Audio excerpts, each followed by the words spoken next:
up, y'all? Welcome back to the Big and Bliss podcast. You know, the same intro as usual, only difference is it's episode 11. We appreciate everybody. Thank you for listening, as usual. But we're going to get right into shit this week. There's a lot going on. It's, while we're recording, it's draft day, and there's a lot of stories we have to cover. So, Big Mike, being a Lakers fan, I'm going to kick the shit straight to him, because there's some big news coming out of the Angel City of Angels. Yeah, in theory, the Lakers and the Wizards have agreed to a trade that would bring Westbrook to LA and send Kuzma, Kentavious Caldwell-Pope, and Montrezl Harrell. That's sad. To Washington to play for the Wizards. And I say in theory because it cannot be officially announced until August 6th when the salary cap becomes official, and then they can start making moves then. It's completely agreed upon between both teams. Westbrook already gave a farewell message, right? Yeah, he did. He said thank you to DC for welcoming him and his family, the organization, the fans, the coaches, everything. Did he play for even a full season though? Did he get traded like partially through the season? Not saying. I'm just curious. No, I think he played a full season, but I think it was the COVID season. Yeah, 60 or 72 games instead of 82, right? Something like that. Okay. Yeah. The COVID season, I believe, was his only full year there. But was there draft picks included in this? Yeah, so there was. The Lakers will get 2024 second round and a 2028 second round, and Russell Westbrook. And then the Wizards will get the three players I mentioned and a number 22 pick for tonight's draft. That's it. Gotcha. So, some people might not know, but Russell Westbrook is a homegrown LA kid or guy. He's born and raised in LA. Yeah. So I mean, playing for, I don't know who his team was growing up, but I mean probably Lakers. The Clippers were not very relevant. Yeah, so to say Clippers or Lakers, but area. Most likely Lakers. But I mean, good for him. I'm a huge fan of his gameplay in the sense of his heart, how he plays a lot bigger than he is. But I'm not a huge fan of his stat padding, and that's just my opinion. We don't have to do it, but that's your, if you want. I feel, and this is how I feel, Westbrook, and I could be wrong, but from the outside, it looks like he plays for triple doubles. He doesn't play for the team or to win. And actually, from the inside, he plays for triple doubles. Carmelo Anthony, when he played with them on the Oklahoma City Thunder, in a press conference after the game, they had mentioned something. People, you guys can fact check this on YouTube, Google, whatever you guys use. And they asked Carmelo Anthony about his triple double, and he had, and don't quote me, but he had mentioned something about how his triple doubles weren't earned; they were kind of taken or given in a sense. And there's probably 100 videos, compilations on YouTube or whatever platform where he's going up, say for a rebound. It's just him and the 7-footer on his team going up for a rebound, and he barks at the 7-footer in a sense, and the 7-footer, the big, I don't know, I'm not going to say an actual size, will put his hands down and give that rebound to Russell Westbrook. There's also a game where I went back and watched the video on YouTube today, where I believe they were contending to win the game. It's towards the end, and he was a couple pieces short of a triple-double, and it seemed to me like he intentionally bricked it, ran, because he knew what he was doing, grabbed the rebound, passed it out, ran back and demanded that ball back so he could score or whatnot, so he could get that rebound and assist, or maybe points. But, I mean, you guys can fact check and look it up. You don't have to take my word for it. Yeah, I've seen videos like that too, and that's what I'm saying. Sometimes I feel from the outside, and so I just don't want him to come into LA and be like, look, blah, blah, blah. And the thing is, I don't see LeBron allowing that. I've got a question for you, actually, about that. Me and the wife were talking about it earlier, and she said she doesn't, and mind you, my wife is a sports fanatic as well. She doesn't think that Russ will be a good fit with LeBron and some of the other pieces, because LeBron's not the type to give the ball up as much as most. He wants to score. He wants to dominate, which is, and it's true, and it's not talking shit. But do you think that Russ's triple-double percentage, or is going to go down being on that team? He might get major assists, but damn well LeBron's not backing off of a fucking clear rebound to give it to somebody to pad their stats. No, he won't. I think, and I could be wrong, I'm hoping, this is like You're a Lakers fan, of course you're hoping. I'm hoping that Russell Westbrook is like, look, I've got my triple-doubles. Yeah, I've broken records. I've averaged a triple-double for 4 different seasons in my career. Probably 3 different teams, or 2. Can he set that aside And chase a ring? and be like, look, Braun don't have very many more years. Yeah. Anthony Davis's knees don't have much more. Yeah. Can we just get together and win the hometown boys another title or 2? Yeah, think about that. You're born and raised in LA, and most likely that was your favorite team growing up, and now you can be a part of it, and you can chase a ring. You're with the team you have, you're a contender. If They were a contender without him. So with him... That's what I'm saying, though. You're a contender, so why not... You've padded your stats. You've got a record that was held for 40 years that nobody thought could ever be beat. He had X amount of triple-doubles in his career, which it shouldn't have, and it wouldn't have been if it wasn't fucking stat padding. But now, fucking go and try to get your ring. I get it. Chase your ring. When you're an athlete from an early age, and you dream of being in the NBA, NFL, NHL, whatever, MLB, the biggest goal in life, besides having kids, getting married, is to win a championship. And shit, some people put the championship or Super Bowl or whatever it may be, World Series, over having kids and being married, which is selfish, but it is what it is. But you have a chance to go back to your home team, be back around your family, because most of them probably still live in LA, and then possibly win a chip in that, with your home team, probably your favorite team growing up. Fuck the stats, dude. Fuck the stats. I would just be happy I'd be happy to be there and be attempting that feat, Oh, 100%. And you know for a fact that he's going to get at least, even if just in normal play, man's gonna get 1. Triple-double? Yeah. Yeah, absolutely. Just because of who he is. He plays bigger than he is, for sure. But this number is unfathomable. What's that?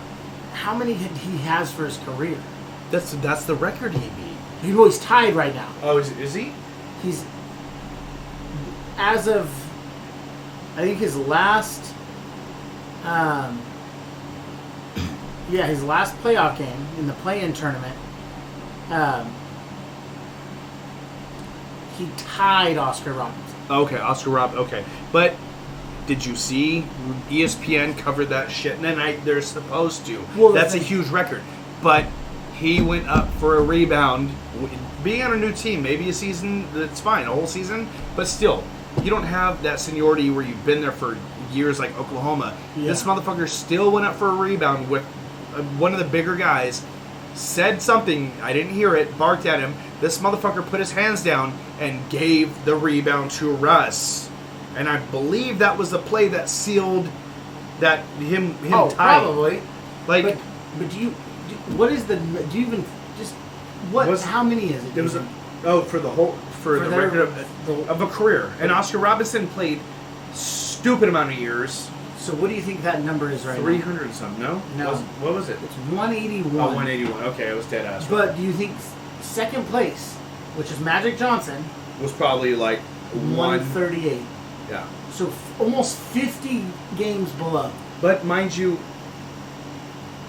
Magic, his career was cut short. Not just by HIV, because he retired because of it. Yeah. He came back and played, but I believe what his mindset was, he didn't want to put other players at risk. Yeah. So he retired again, which I respect that. More power to him. Jason Kidd was in fourth with 107. But who was third? Oh, okay, Oscar Robinson.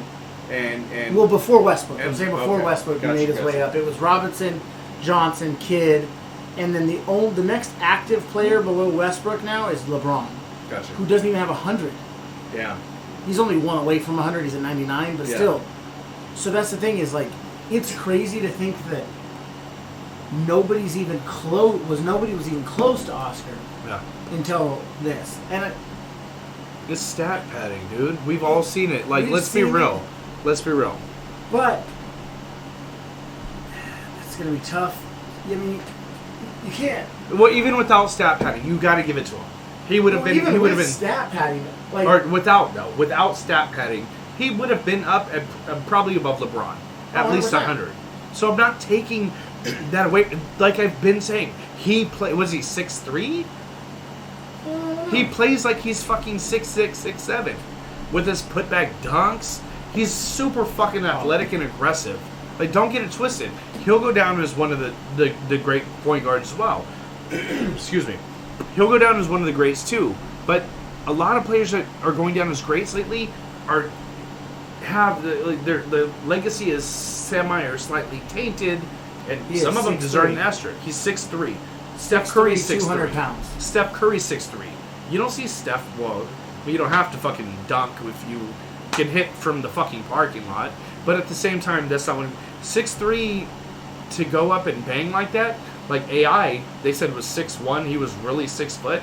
That motherfucker plays like Russell Westbrook did, where he'd come in off, the 3-point line with the missed free throw and just zoom past everybody in the air and fucking get a putback dunk. Yeah. And Russell Westbrook is super duper athletic, like an AI, even though he's a little bit bigger. But he's 6'3", but he plays like a 6'6" player. Oh, easily. Plays way bigger than he is. I respect the fuck out of his aggression, his gameplay, like just how he is. I just wish that it wasn't like how we've been talking. But yeah. Yeah, so we'll see how they gel together. It'll take a little bit, kind of like when he went to Miami, when LeBron went to Miami, and it took him and Wade a little bit to get together and figure it out. But This is my beef with it though. LeBron has come out numerous times and been against super teams and building super teams, and the first person to ever talk about a super team was LeBron and how that is. But LeBron, like, let's be real, built the fucking first super team when he went down and got the big three with, Dwayne Flash Wade and Chris Bosh in Miami, and threatened to win not one, not two, not all the way up to fucking 8 or some shit. Yeah, he counted They ended all up like winning. 7 or 8. They went to 3-1-2, which is great. Don't get me wrong, but you can't sit here and talk shit about people having super teams when you built the first super team and so everybody was building teams to beat your team. combat you, and then you go back to Cleveland, which was an honorable thing to do. Got them their first chip, amazing. That's cool for the city and everything. But you kind of put together kind of a super team. You have Kevin Love, Kyrie. It wasn't a super duper team. It was a pretty fucking good team. But then you come out and you talk shit. And again, I'm a Warriors fan. Even if I wasn't, you talk shit about the Warriors having a super team. But the Warriors is very organic. They drafted Steph in 2007. They drafted Clay in 2011. Drafted Draymond Green in 2012. And yes, the only piece that you can consider building a super team would be bringing in Kevin Durant in 2016. But KD kind of was chasing that and came in organically on his own. Even though they wanted him there, he wanted to be there. Oh yeah, I mean it's like Westbrook. Sorry, real fast. So, claim that you hate super teams, blame a team that built organically through draft and a trade or whatnot, built for a super team, but you go to LA and every year you've been assembling like the Avengers super team. Like, Yeah, exactly. come the fuck on. This trade today, I'm sure Russ wanted to be there, but goddamn well LeBron wanted Russ and was pushing the front office. LeBron has super pull in the NBA. Well, LeBron probably was in their year to get somebody. I would have rather seen Dame, because I know there's been rumors that he wants out of. Yeah, but you would rather see that. But what's LeBron's mindset? Who knows? Honestly, Who knows? I don't know. Honestly, I think Dame would have been a better fit for LeBron, because Dame can take that facilitator role and do what he needs to do more, I feel, than Westbrook has proven he can do that.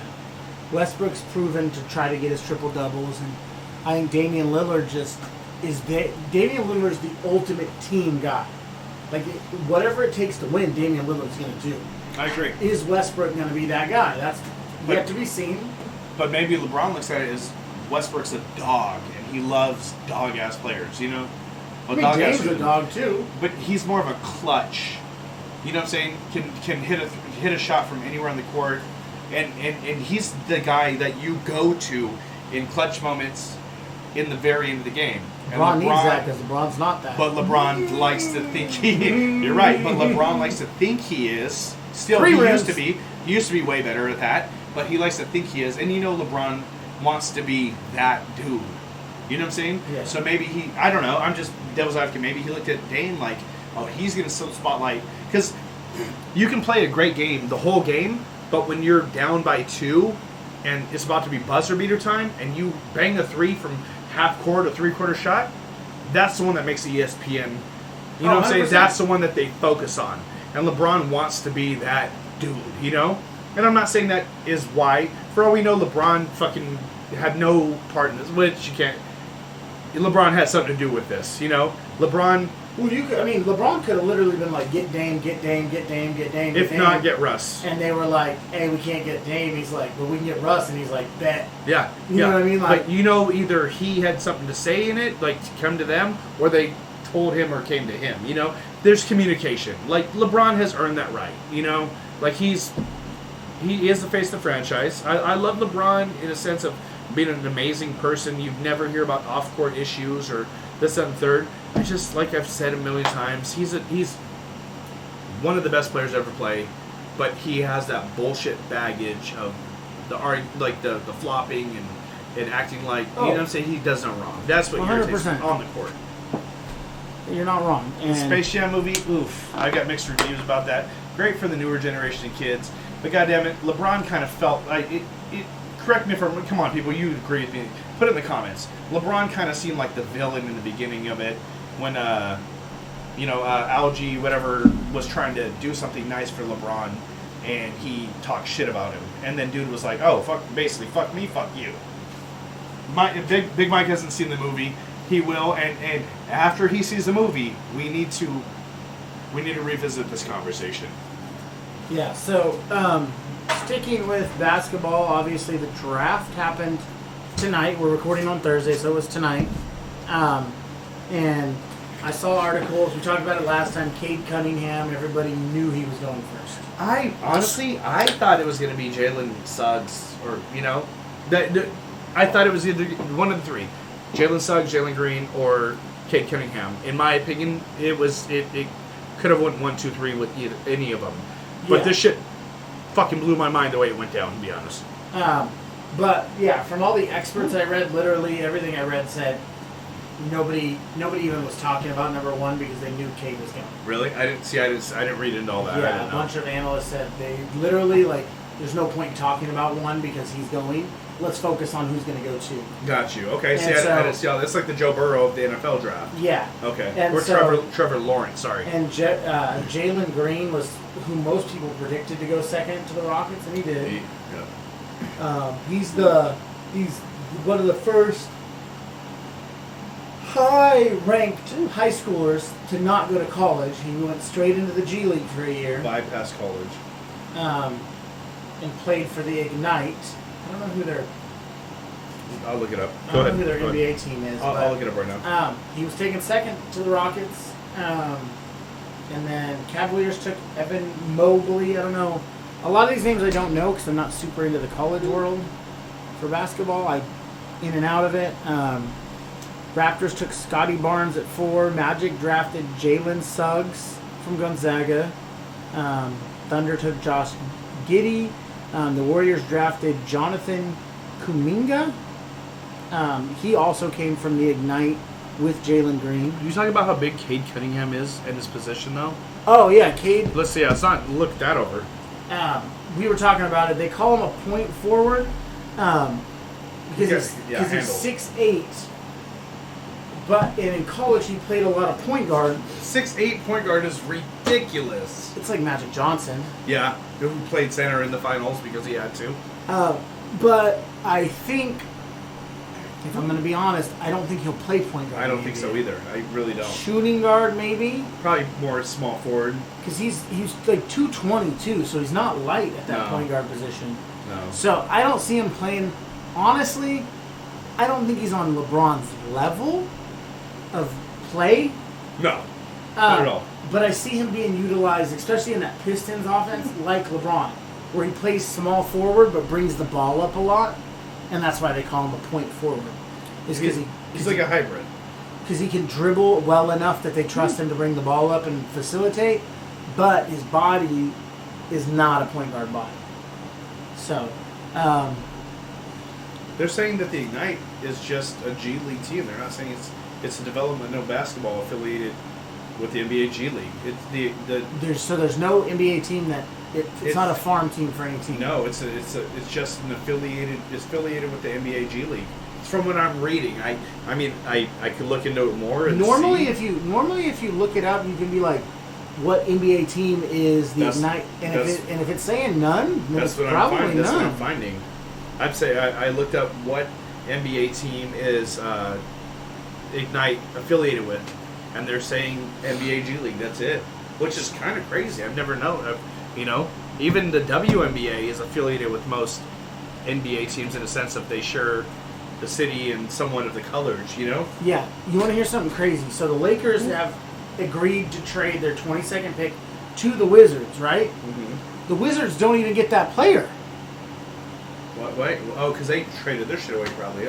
So I'm looking at it because I wanted to see who the Lakers. Because the Lakers, it's like when the Hornets technically drafted Kobe, Yeah. and then he was later traded to the Lakers. No, 100. Like same day. It was like one of these. The deal was made draft day, Yeah. but it 'Cause couldn't be official until like a few weeks Yeah, later. isn't there pictures of Kobe in Hornets gear on Hornets court practicing? I believe Because so. he had Yeah. to. So the deal was made like the Westbrook deal. Yeah. He knew it was coming. He was a Laker, Yeah, but he he just had to train because you're gonna train. Yeah, when you get drafted, you're going to go to this thing. You're going to work out with the team. You know what I mean? Absolutely. Like, especially when you're a 17-year-old high school kid. So it literally says Lakers draft Isaiah Jackson, officially traded to the Pacers via the Wizards. So that means the Wizards got this pick Yeah. and then are trading it to the Pacers already? Jeez, that's crazy. And so how does that work?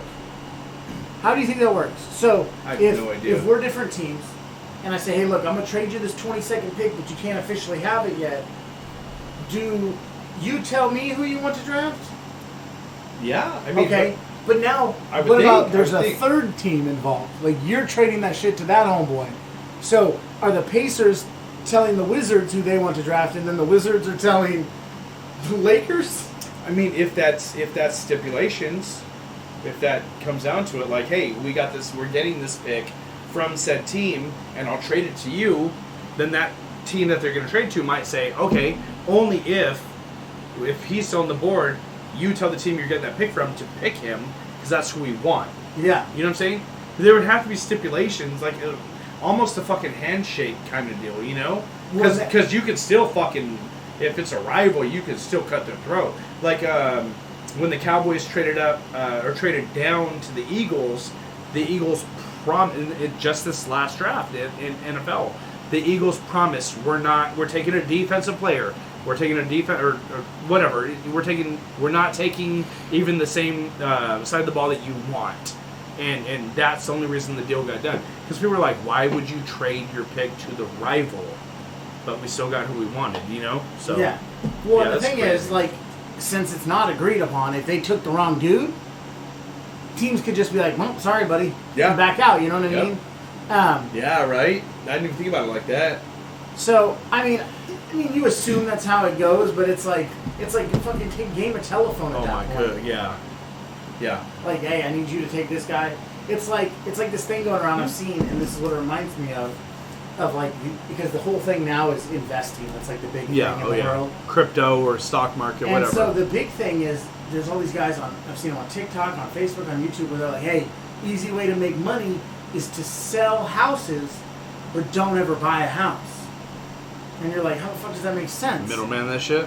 And so what you do is you call up somebody like who has a fixer-upper, like the house ain't in good shape, Yeah. and you be like, hey, look, I'll buy it off you for 80 grand cash. But this But, is but you ain't got 80 grand. Yeah. And so they'll send you over the contract, and then you reach out to a guy, like a real estate company Who makes that you know contracts? fixes up houses, Oh. and you'll be like, I'll sell you this house for 120 cash right now. Yeah. And so what you do is technically you never actually own the house. No, you never have a deed. You just have the contract that says blah blah blah blah blah blah blah, Yeah. and you literally just made $40,000 Playing off of telephone doing tag. paperwork. Telephone tag. And so I'm like, in my brain, that's like how this is. Like, hey, bro, we're trading this for this for this for this, but I need you to tell the Lakers, since we're getting your pick or their pick from you, that the Lakers need to draft this dude for this to even happen. And it's Yeah. like, God, And then all these people that make these decisions, GMs, owners, whatever, whoever it may be, front office, they're all connected somehow. Oh, They've they're either either- coached together Yeah. in college or, we're fucking coordinators or whatever in the NBA. They it's all so know each other. intertwined. It seems whether like they like each other or not, they it's know business. each other. It's fucking business. And saying 30 teams in the NBA sounds like a lot. But to have a job in the front office of the NBA is a small cast of characters. If you think about it in the overall scheme of companies, you know? 100%. So, yeah, it's not. So, yeah, even if they hate each other, you have to swallow your pride to get what you want, you know? Yeah. It happens. I mean, even if you look at the NFL, talking about intertwined, Mhm. there's literally 2 GMs in the NFL. I believe it's the Browns GM, and then there's another GM. They prank each other on draft day. yes, the phone. I was just gonna bring that. The phone calls. Yeah, they literally phone will call each other with like fake trades. Yes, but he might be like the Browns GM might call, and I don't know who. I can't think of Yeah. it. Say it's the Falcons GM or what. Just for the sake of the story, and he might call and be like, "Hey, this is the Vikings coach or front office person, who's actually that person exists." And we want to trade you this pick, blah blah blah, and they fuck each other over. It actually bit one of the teams the ass one year because they were getting a call, and the dude was like, "Don't fucking answer that. It's that dickhead playing a prank." And they lost the player they were going after. Like and nobody was mad about it. Like they were like fuck, but it's a funny thing that it was one GM that does it every year. So Yeah. people are like really hesitant to think shit is real because of that. But while we're still on the draft thing, I want to say R.I.P. to Terrence Clark.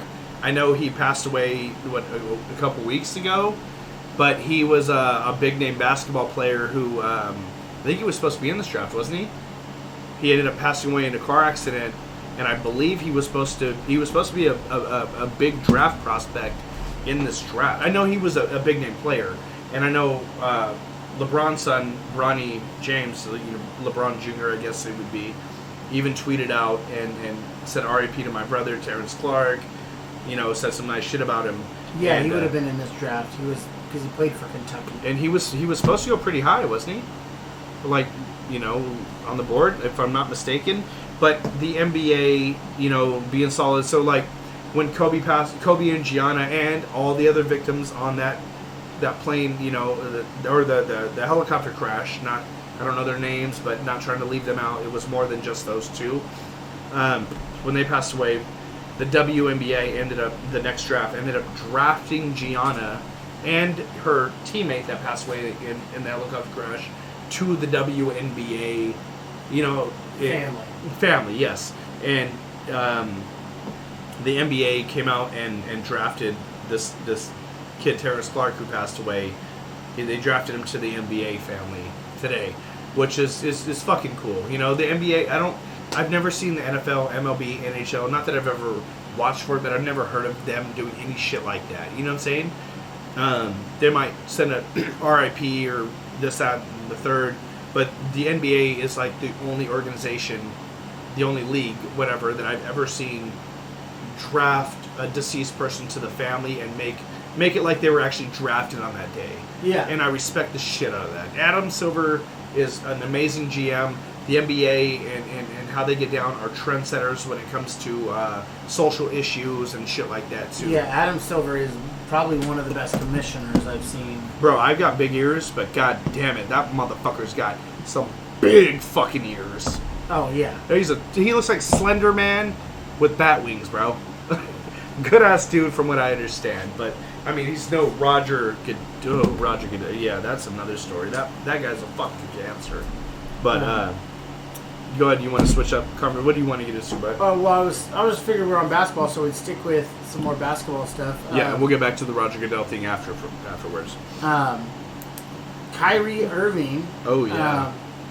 He's mad at Nike over his new shoe, the Kyrie 8s.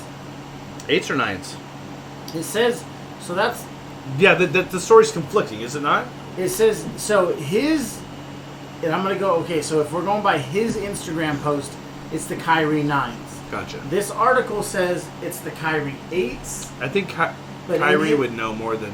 Yeah. So in his Instagram post, he says, "I have nothing to do with the design or the marketing for the upcoming hashtag Kyrie 9. Mm-hmm. In my opinion, these are trash. I have absolutely nothing to do with them. Nike plans to release it without my okay, regardless of what I say, so I apologize in advance for all the sneakerheads and true supporters of the hashtag KAI11 brand," which I'm assuming... This is number 11. So it's probably his initials. I don't know his middle name. Well, Kyrie blank Irving. Yeah, and 11 is number, yeah. K-A? K-A-I? I'll look it up. Yeah, I don't know his middle initial. I do know, for one, like we said earlier, who is like, hey, bro, Yeah. hey, I'm going to go stand in line for 7 hours to cop the new Kyrie. Yeah, he said for my, what do you say, my shoe? My sneakerheads. My sneakerheads. And true supporters of His middle name's Andrew, by the way. So the brand. K-A-I, yeah.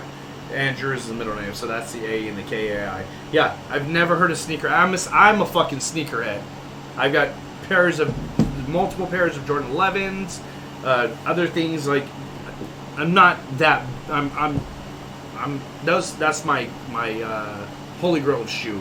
I've got the Jubilees, the 25th anniversary, 2 Space Jams, the capping gowns. Either way, I'm somewhat of a sneakerhead, but I've never heard a real sneakerhead, even a sneakerhead like myself, say, "God, I gotta get the new Kyries like they're cracked." Like that's how I am with the 11s when they come out.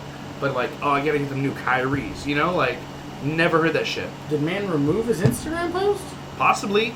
He's very finicky. Kyrie's a diva. So this could go one of two ways. Kyrie's just being a fucking diva like he always is and feels some type of way and is making these posts about Nike and possibly deleting them, which would probably allude to that. Or Nike's being fucking Nike like they did with the Mamba shoes. With the GG shit, and release that without Vanessa. We covered that a few episodes ago, and releasing shit. Oh no, he didn't. Okay, so he has probably Nike then. He has 2 different IGs. He has his like personal Katie's burner IG. accounts, Whoa, burner phones. Anyways, go. He has his personal, and then he has his brand IG. Oh, that makes sense. And the brand IG was the one that posted the shoe pic. So, the shoe pic. It's the bottom. I was trying to see if there was an actual... the bottom of the shoe showed. Okay, so Yeah. Kyrie showed his disgust or whatever on his personal IG. No, on the brand IG. Which do you think that's... Well, it probably is Kyrie. But yeah, that's wild. Yeah, so I was trying to see if there was a picture of... so the only thing you can see is the sole and the back. That's the only thing that they show you. This, if I'm being honest, the sole looks cool. Like, it doesn't really look like... I thought it looked pretty good. But then again, nobody sees the bottom of the sole while you're walking or wearing them, Yeah, you want to see the back real fast? Yeah. Let's see this. So this is in his IG live. Gotcha. That's the back, supposedly. Okay. Like, I don't... It looks pretty cool to me. It looks a little wide body. Yeah. Well, I mean, most of his shoes do, though. You know? Yeah, I mean, if you're comparing them. Yeah. I mean, maybe he wanted something way more, like, methodical, like, you know. But I mean, it's when you have a PE, a player exclusive shoe, it's supposed to be from your mind. Unless you just don't care and you have the designer make them and you just sign off, or you look at them and you're like, yeah, those are cool. But it seems to me, if this is all like the way he's saying it, is he wanted to be more of a part of it. As like, say, for instance, Kanye West, when he was with Nike, wanted to be more a part of the decision making and the design. And supposedly Nike didn't let him. And again, it goes back to Nike though. Supposedly Nike didn't let him have that end all say, or even a process like to be part of the design with his opinion. And he left them and went to Adidas. And now Adidas has made him, you know, along with other ventures, has made him a billionaire. But I will say that, in my opinion, looks-wise, as someone who loves sneakers, the Nike Yeezys, way better than the Adidas in looks. But from what I've heard from a million people, a lot of people that are sneakerheads, each and every one has said that the Adidas, I think the Yeezy Boost 350s, the ones that are like knitted, That's the super popular one. are the most comfortable shoes they've ever put their foot in. Like walking on clouds, like almost like how Nike Cortezes felt to me back in the day. I Like mean, we it called them does felony. look like you're walking on a fucking cloud. We called Nike Cortezes felony flyers. Like you could just like running barefooted. You know what I'm saying? Yeah. So, but yeah, it does. It does. The boosts that look knitted with the bigger bottom. You know, they come in like the tennis ball green or whatnot. Yeah. I'm telling you, I want a pair, not because it's the hype beast thing. I just want to try them out and see. I'm gonna have to get a pair just to try them out. Probably get a black pair with the red stitching into the boots, you know. Yeah. But dude, his Wave Runner or whatever the fuck they are, and his foam sandals. I mean, I don't know. It's just not. I'm not criticizing anybody that is into that or wants those, or it's just not my type of time, you know. Yeah. But again, Nike, the Yeezy Nikes, the Nike Yeezys, in my opinion, were the best looking ones. Like the October Reds, those are going for $5,000, $10,000, $15,000 a pair now. Yeah. But Adidas let him have full control over everything, design, everything, and it seems to be like that with Adidas. They give you more, like they give you the reins, you know. Well, and that's the thing is, fucking LaMelo Ball Puma. is with Puma, Yeah. and he put out an IG story that said something along the lines of Puma wouldn't have done it or whatever. Yeah, like, Puma lets you get off. yeah, That's and what he said. and Basically, so- they let you do what you want to do. And so that's the thing is, like, all these brands like Nikes and Jordan, They're They're- staples. They're so literally iconic. they're literally like, I'm Nike, fuck you. Yeah, yeah. We'll pay you a lot of money, but you don't really have. And mind you, Unless you're Jordan, LeBron, or Kobe.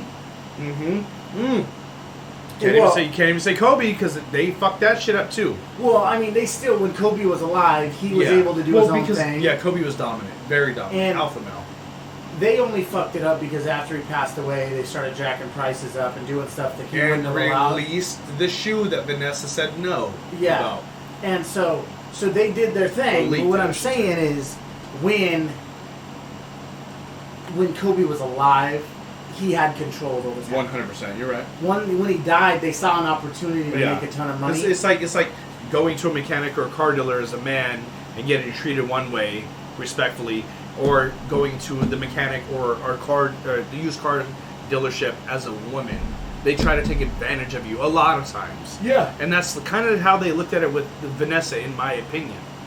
I think they thought they could push her around. That's what I'm saying. Exactly. And she ain't that type. No. She was married to the Mamba for how many years? Yeah, a lot since she was like, She went through some shit. yeah, she was like 18 or whatever, but yeah. And so Nike just beyond that. They think they own the game, and Adidas and Puma and all these other ones are like, okay, we're here, we're doing our thing. Yeah, we're not as big, so let's let them make us big. And that's the thing is, like, you've seen Kanye make Adidas $1 bigger. billion, dude. You've seen Steph make Under Armour huge in the basketball world. So yeah, so with Jordan Brand, it was Nike, then it was you know, Nike signed Jordan, and they gave him his Jordan 1, but it was under Nike, and it went Nike Air. And now Jordan has his own, let's say, subcontract. Some contract. Nike still makes them, but Jordan is its own brand. So it's like a distribution deal for an artist. Yeah. That doesn't want to sign with a major label, like a rapper, say. And so they signed a distribution deal. Yeah, they own all their can't masters. afford- They own all their rights. They make fucking songs how they want them. You know, industry wants you to put out a radio hit, and you can only make songs like this. You can't do that. Yeah. So you signed a distribution deal. So he went from, say, a major. He was signed to Nike. Let's put it in musical terms because I know that a little bit. You know, was signed with Nike as a major, as an industry major. Yeah. And then branched off after his contract, say, where he made enough money for them that they were like, okay, we'll give you the reins. And now he signed a distribution deal with Yeah, because Nike. he doesn't want to deal with the manufacturing No. or Or the shipping or the or marketing. The and people all that, they have full control of your shit, as Kyrie's saying. They have full control. So basically, Kyrie is signed to a fucking major.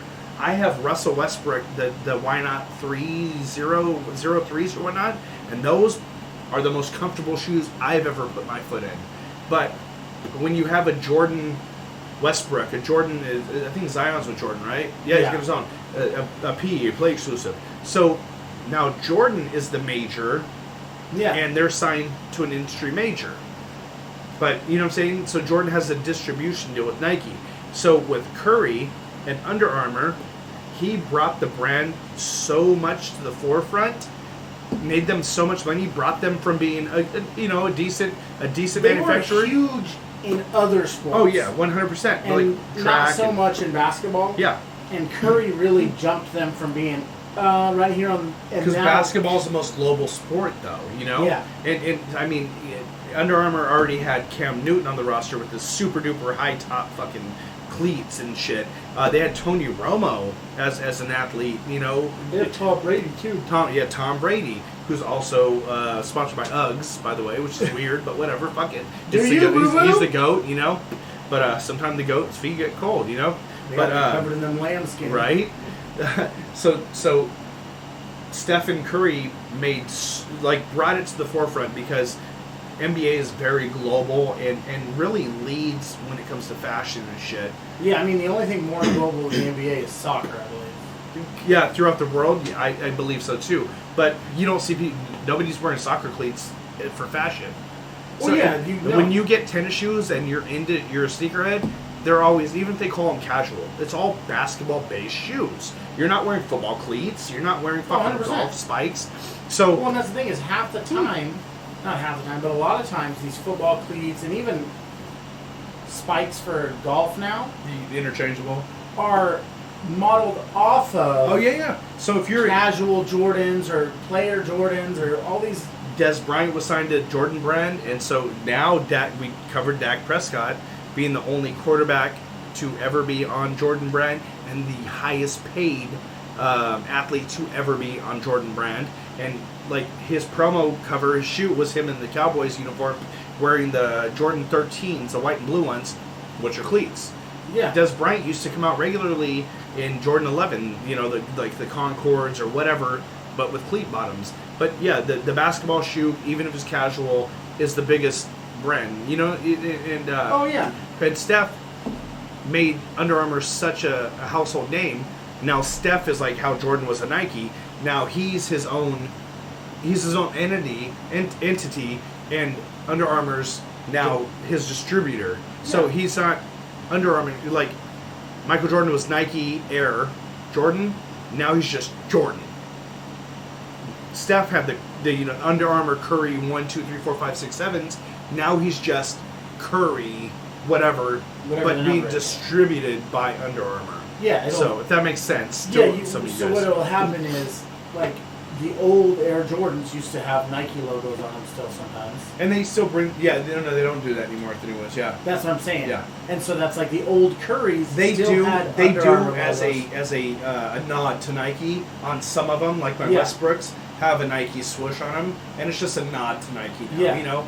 But it's like the Curry's Under Armour logo won't be plastered all over Yeah. them anymore. And his logo's crazy. The three after he hits a three, he throws up the three, like the pinky, ring, and middle finger with his, his index and his thumb, making an O. So it's a 3-0 for his number 30, and that's his logo on his shoe. It's thin, but it goes into it. It's dope-ass logo though.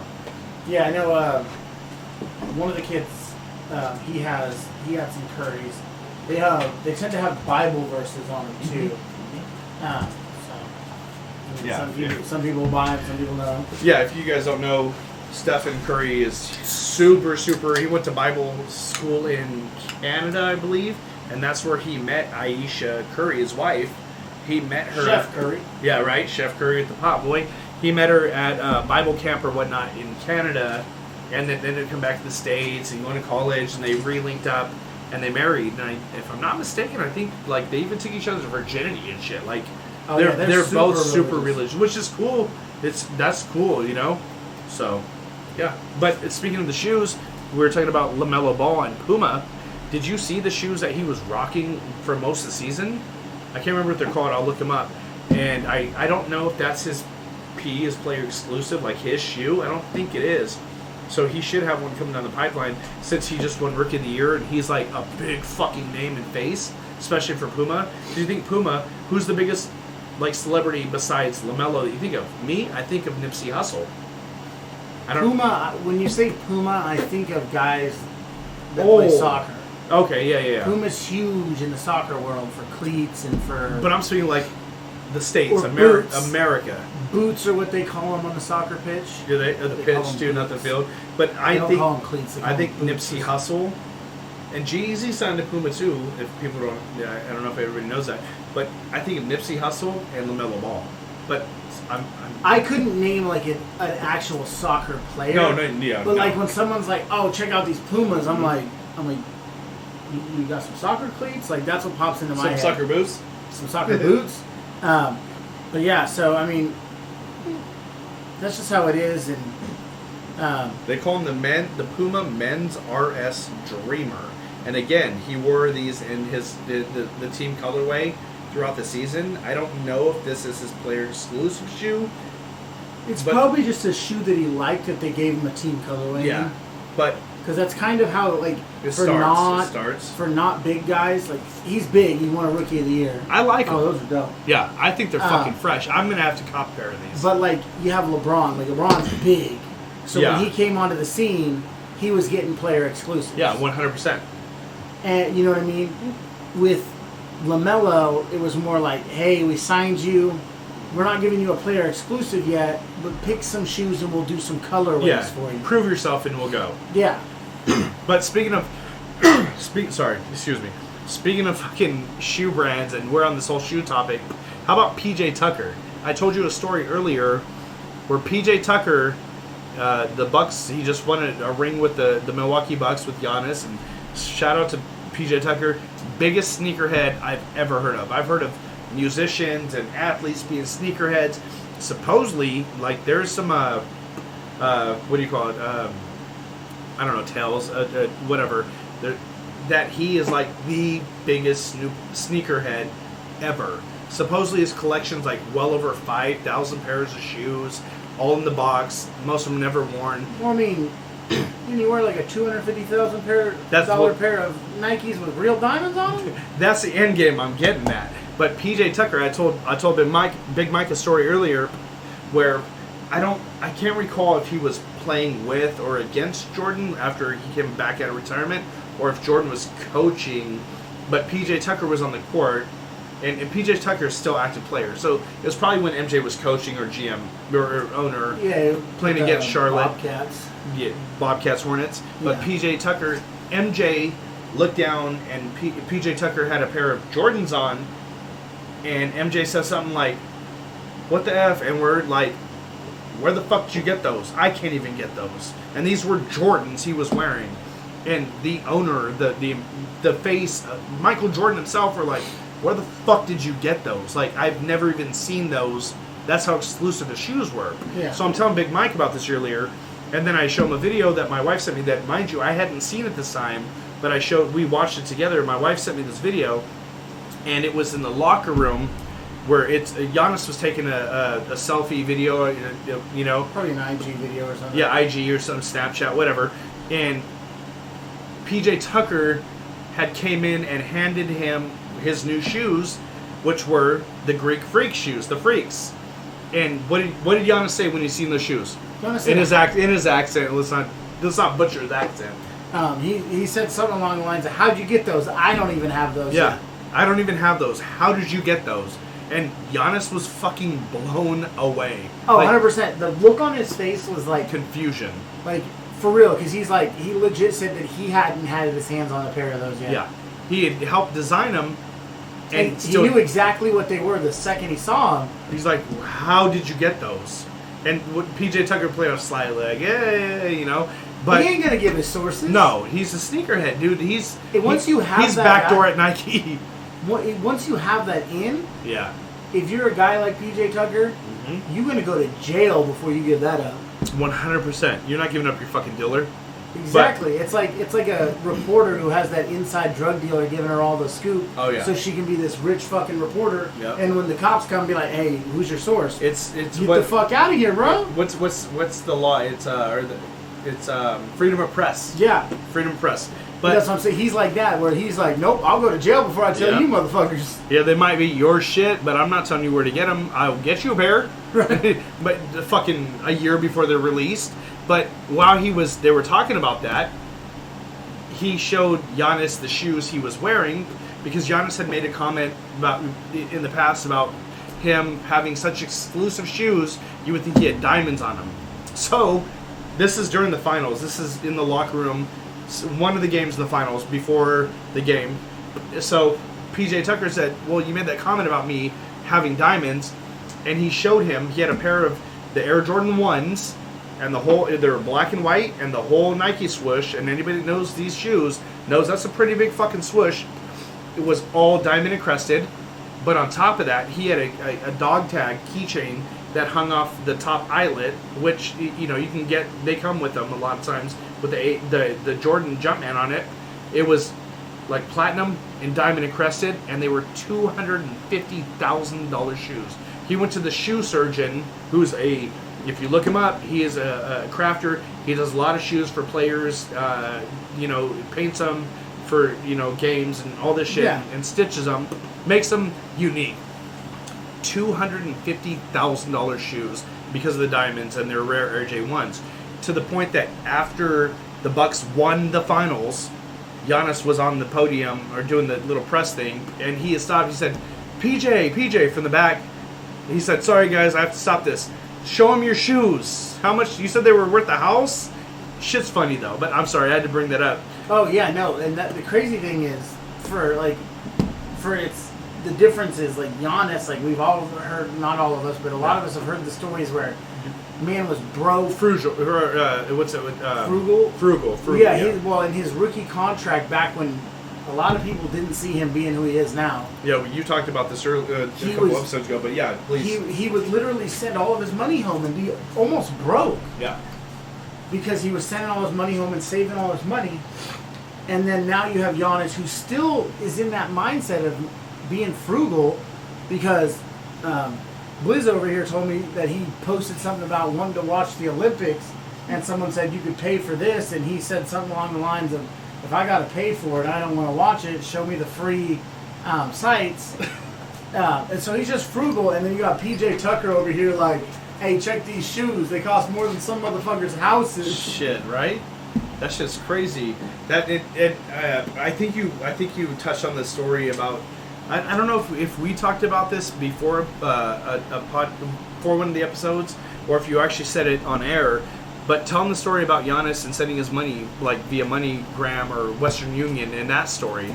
But at the same time, before we get to that, I watched that whole live video you talked about last episode where he went to Chick-fil-A and won that 50 piece, not 49, not 51. And you're like, he told the girl that he had like 20,000 live watching. And I watched the 60-minute clip of his live, and he had over 150,000, which makes sense. Yeah. And then I was telling my wife, we were watching that together, laughing, because he's funny as hell.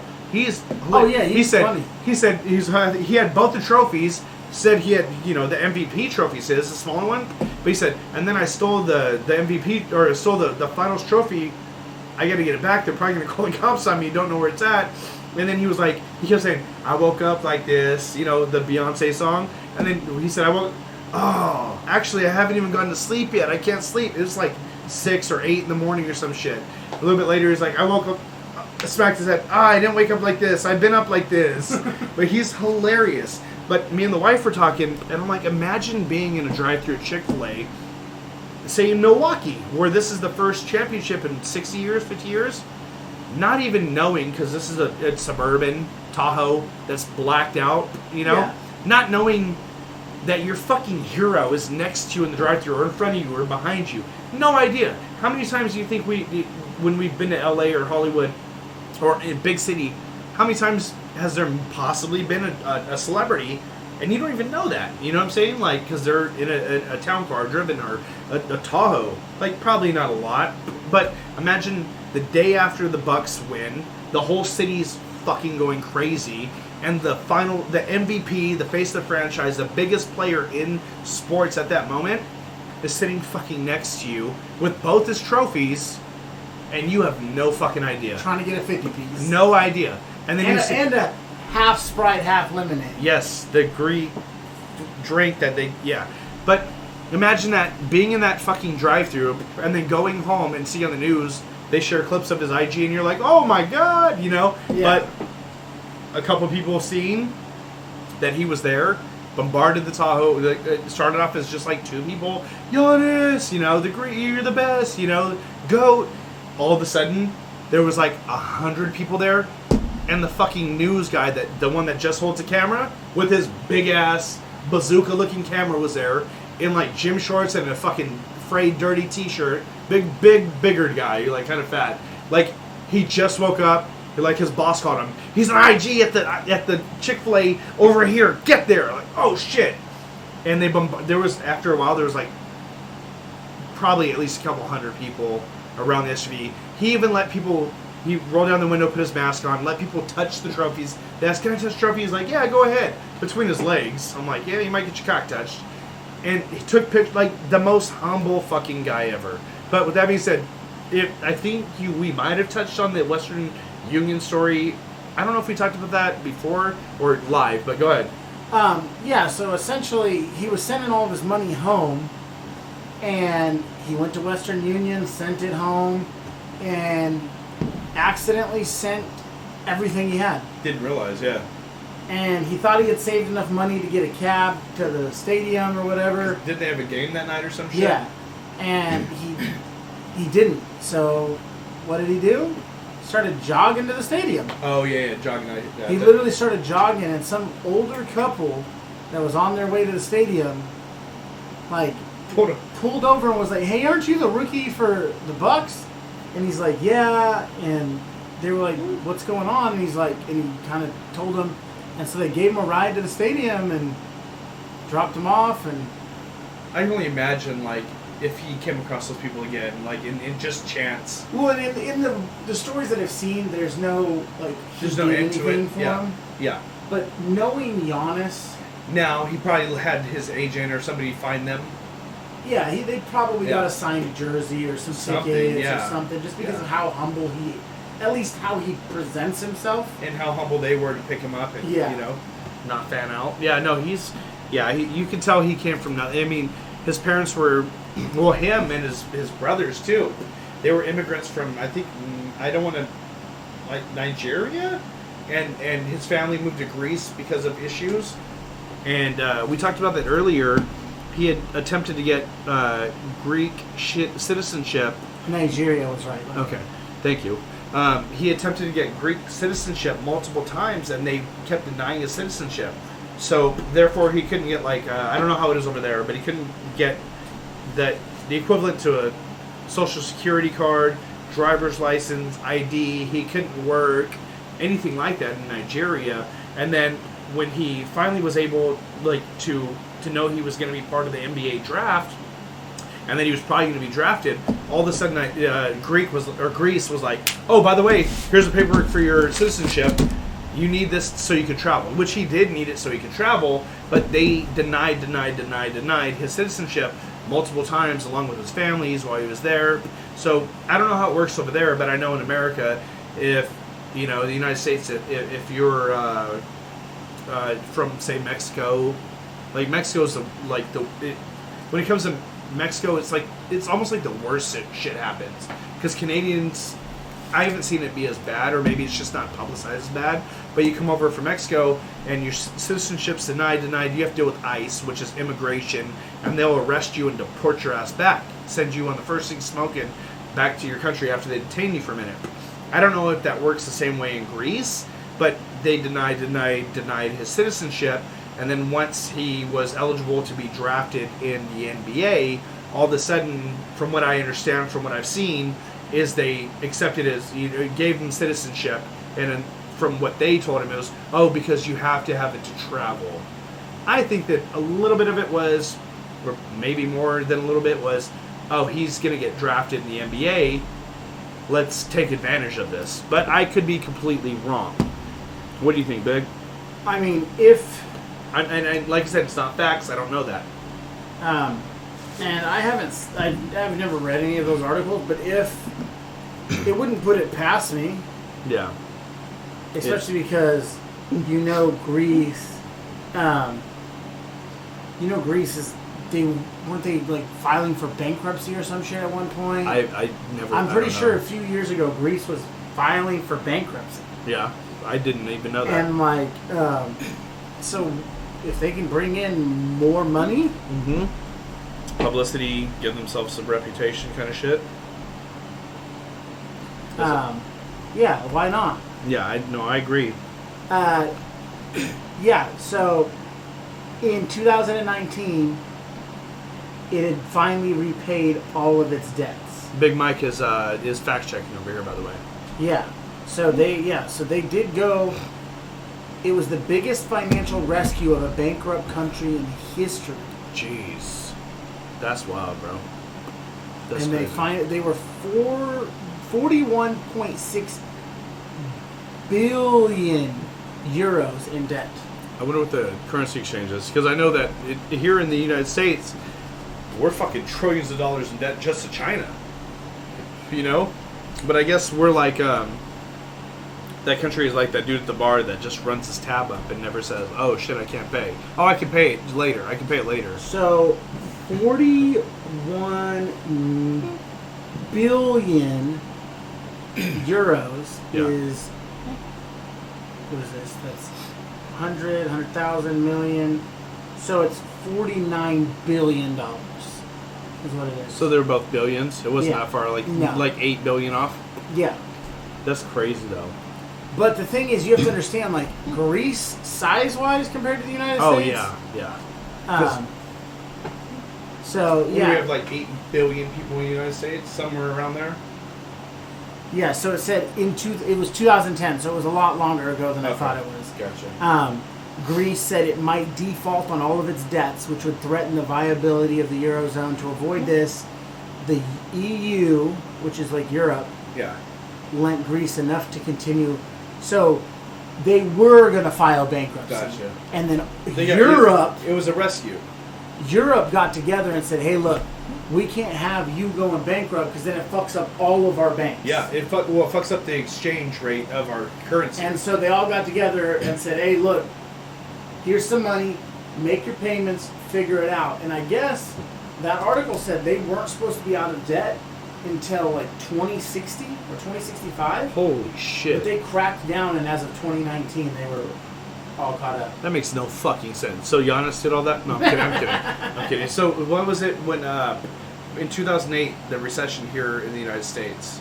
What the bailouts? So they got bailed out. Oh, right? yeah, essentially. Okay. Essentially, okay, that's what I was going to get at. It's like literally, it was like if the mom and pop shop down the street was going out of business, and Walmart and a bunch of other businesses in town got together and said, look, you going out of business makes us all look bad.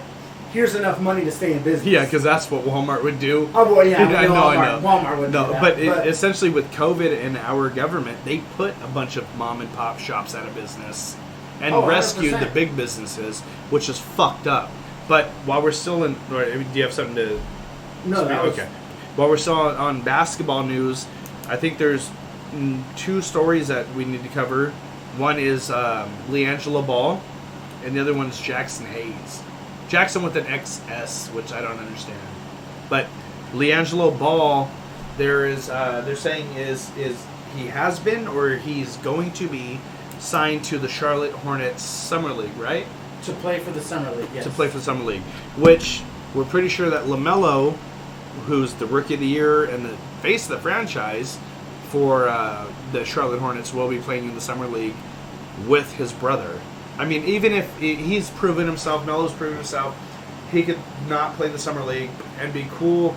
But if you have a chance to play, even though Summer League, professional basketball with your brother, besides Lithuania. Yeah, for the first time since Lithuania. 2017 in Lithuania. But they only played like 16 games earlier. And they didn't start any of them. I watched D'Angelo still averaged almost 13 points a game. And they were both getting limited time. I watched the whole Ball in the Family Facebook series. Yeah. That's why, Big Baller, had pulled them out of that situation afterwards too. But we've spoken before, but I think Jello has not been given a fair shot. No, he hasn't. And I've always said, I think Melo is the best. 100%. Somebody. Is it on? Right. This or this? The mic. The mic's on. Okay, sorry. Yeah. I might want to cut that. Sorry, I didn't mean. But the red light was on earlier when we weren't recording, so I didn't know if that had something to do with it. No, I was about to be like, "Holy shit!" If the red light's on, The power is the power's to it. It's if only- it's blinking, then it's muted. Oh, okay, and you can turn it on and off from the computer. Yeah, I was like, did we just record over an hour or not? Did we just record over an hour? Which it'd be a long night. But so Wait, are we cut that out? fuck it, I'm leaving it. All right, fuck it. No, whatever. I don't give a fuck, to be honest. But no, so this guy who I play games with a lot, we've been playing 2K once in a while, just playing against each other. Play just, touch butt. I mean, 2K. And he argues that if Jello can be given a shot, he thinks Jello might be the best of the three. I don't think it'd be the best. I just. And my argument is, this has always been my argument, is his play style doesn't fit his body type. Yeah, you're right. 100. There's he's in between two different positions. So he either, and like I've said, from a chunky motherfucker, he either needs to slim down Yeah. and play his role. I think he has slimmed down a lot though. And I mean, I haven't seen pics and I haven't seen him working out, whatever. But that, in my mind, to play in the NBA, he needs to slim down. Well, and see, so his And I mean, that's their dad built them as a point guard, shooting guard, and power forward. small forward. Small He forward. wanted them all to play So together. yeah, and I get that, but when you grow, your body doesn't go, oh, I'm small forward, I have to be this size. I'm shooting guard, I'm point guard, I have to be, because Melo's 6'8", 6'8". He's a point guard, right? Yeah, because he's scrawny as Yeah. fuck. Well, and isn't Lonzo he's like a point guard. 6'6", He plays point guard 6'6", also. though. I believe he's 6'6". But you know what I'm saying? So what is Jello? 6'6" as well. I think I'm 90% sure Melo's the tallest one, the youngest. Probably, yeah. The baby's the tallest one. The baby of the three. Yeah. But yeah. So none of them really match the size that you would expect to be for their position. No. But Lonzo, so he wanted them all to play together. So in retrospect, Melo was point. Frickin' Lonzo was shooting guard, and then small forward was Jello, right? Yeah. Okay. But now NBA, they told Zoe that, hey, you're a point. But he handles the ball like a point, too. He played a lot of point, too. Yeah. In college and in high school and stuff. That's the thing, like, LeVar has this big grand plan that they're all three going to play on the same team at some point. But LeVar, everything he said has come to. To the extent that he said that all three of his boys were going to be pros in the NBA. I mean, if you think about it, one was in the NBA, Lonzo, and the other two were pros in Lithuania. So at that point, all three of them were pros. But Lonzo's with the Pelicans, was with the Lakers. Melo's Rookie of the Year with the Hornets. Jello did get signed to the Oklahoma City Thunder G League team, and then COVID happened, which really fucked his shot. He's got the worst luck. He literally signed his contract 3 days Before the lockdown. Before the shutdown. Yeah. But then he got signed a 10-day contract in Detroit, played for the Pistons, and got released, and we talked about that earlier. And now he's signing with the Summer League, from what we understand, with the Hornets. The reports are. It's not official from yet. what we but understand. He's been working out. He was on Graham's IG working out with him. Oh yeah, he's been in the building. And so it's looking like he'll. But again, I don't think they can make any moves until August 6th. But the point I'm making is that with those contracts, all three of them are pros in the NBA. Yeah. Whether it's Summer League, G League, he got signed to the Pistons for a 10-day contract. So Big Baller did say they were all going to be NBA professional basketball players at one point, and they all were. Even if that's as far as the extent goes, which I hope not, Baller was right, and he wore that hat. What is told you so or I'll be back or some shit. You know, like no, he's kind of predicted the future and shit. I don't see all three of them On the same team. I'm showing Big Mike updated pictures of Jello Ball, who Big Mike was saying. Big Mike was saying he needs to slim down. He has. He's slimmed down. And that's the point. And that's why. Lithuania. And that's why I told him, I was like, but hold on, I'll show you. So I'm pulling up pictures. Exactly what Big Mike said needed to happen with Jello to find 100%. a position is happening. And maybe he, I mean, we're spectators of the sport, fans, and we're podcasters now. Yeah. And we know that he needs to slim down. So the front office of the league and teams. He knew. He knew, yeah. But his trainers knew. I mean, look at that. He's looking a lot more slim than what he was bulked the fuck up. That he was massive. To be honest, he looked like he should have been playing football when he was in Lithuania. Yeah. He looked like a tight end or wide receiver, linebacker Yeah. kind of thing. Yeah. Now I can see him like he has that basketball physique. Mm-hmm. So, like I said, we've been hoping that he gets his shot for a long time. But we've been rooting for him. Honestly, I don't know if I ever see them all three on the same NBA team. I understand that. I get that. Maybe at some point they play on the USA team together. I mean, that's a stretch. Yeah. If Jello makes pro, like actually. Maybe. And that's to me, and I'm just in my mind, I'm trying to think of how they all three end up on the same team. Yeah. I mean, it could happen. Don't get it twisted. It could. I just don't see it. Yeah. Happen. I agree. 100%. Could it happen? Oh, of course. Anything can happen. Shit, I just don't see it as something that an NBA team would be like, this is a good idea. But I mean, do I think maybe they could be like, look, LaMelo and Lonzo together? Or Jello and Melo. Yeah. But history does show that those three together, they don't even have to look at each other. It's like fucking a sixth sense. Well, how many hours of basketball together do you think they play? So if a pro team looked at it in that aspect, but then you sign them to all three of them to any team, you're going to have at least two names on that team that you can't get rid of one. You know, like starters. So, well, I mean, you have to find a team that's really shit in the Pistons. Well, they just drafted their point guard. That are trying to rebuild, though. But why? I don't, and this is tough, I don't know if I ever see Jello being a starter. Yeah. Well, I would just be happy for him to be a role player. Maybe a starter on, like, the Pistons or someone who's struggling. Yeah. But not a starter for any contending team. But again, nobody's giving him a shot to see. But, Who knows? He can come off the bench and fucking just annihilate shit, and then we'll eat our words.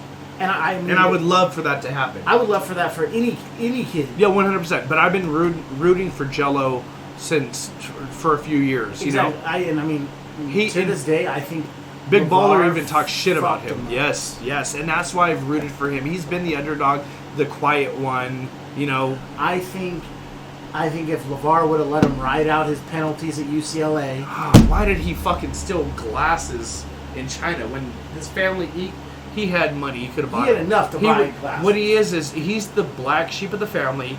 literally.